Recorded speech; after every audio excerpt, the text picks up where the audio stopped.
नमस्कार, मैं हूं आपके साथ रोहित। भारत में एक कहावत कही जाती है कि कानून के हाथ बड़े लंबे होते हैं और अगर कानून अपने पे आ जाए तो बड़े से बड़े लोग धराशायी हो जाते हैं। यह अमूमन कभी कभी देखा जाता है क्योंकि कानून पर काम करने वाले लोग सही तरीके से काम नहीं करते हैं और कभी कभी अपराधी इसी वजह से छूट भी जाते हैं और इसका खामियाजा पीड़ित को उठाना पड़ता है। लेकिन जो हम खबर आपको बताना चाहते हैं वो खबर कानून के राज की है और एक 17 साल की लड़की की वजह से पूरी ऑस्ट्रेलियाई सरकार हिल गई है।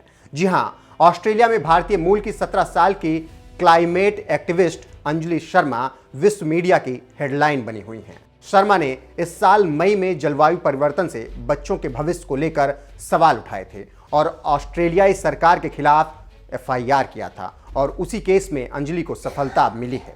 फेडरल कोर्ट ने अंजलि शर्मा के पक्ष में फैसला सुनाया है, जिसके बाद ऑस्ट्रेलियाई सरकार को इससे बड़ी अदालत में अपील करनी पड़ी है। अगर अंतिम फैसला भी अंजलि के पक्ष में जाता है तो इसका न केवल ऑस्ट्रेलियाई कानून बल्कि दुनिया भर में जलवायु से जुड़े मामलों पर प्रभाव पड़ेगा। इस अपील को दायर करने के लिए अंजलि शर्मा और उनके 7 अन्य युवा साथियों की टीम ने काम किया। इसके अलावा एक 87 साल के कैथोलिक नन ब्रिगेड ऑर्थन ने भी इन बच्चों के लिए कानूनी अभिभावक के रूप में काम किया। ऑस्ट्रेलियाई सरकार को न्यू साउथ वेल्स में विक्री कोयला खदान के विस्तार को रोकने का भी भरसक प्रयास किया है। जानकारों की माने तो इस खदान के विस्तार से पर्यावरण पर अतिरिक्त 170 मिलियन टन जीवाश्म ईंधन उत्सर्जन होगा। इस मामले में कोर्ट ने फैसला सुनाया कि सरकार का कर्तव्य है कि वह जलवायु परिवर्तन को रोके और नुकसान के खिलाफ युवाओं की रक्षा करे।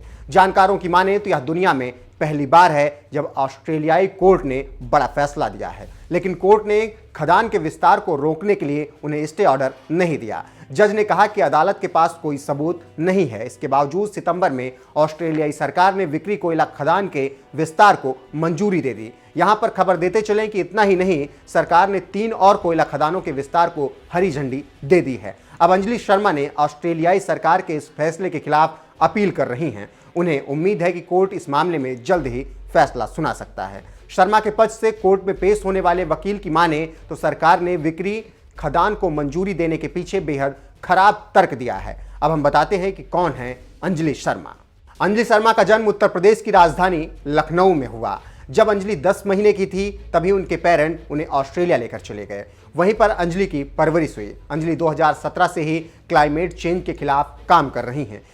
इसी कारण अंजलि शर्मा को सितंबर में प्रतिष्ठित बाल जलवायु पुरस्कार के लिए शॉर्टलिस्ट किया गया और अब कोर्ट का इतना बड़ा फैसला और इसी फैसले से अंजलि काफ़ी पॉपुलर हो गई हैं और इससे भारत में उनके रिश्तेदार भी काफ़ी खुश नजर आ रहे हैं और अपनी बेटी के इस शानदार कारनामे की वजह से भारत के लोग भी फूले नहीं समा रहे हैं। आप भी अपनी राय इस खबर पर दे सकते हैं।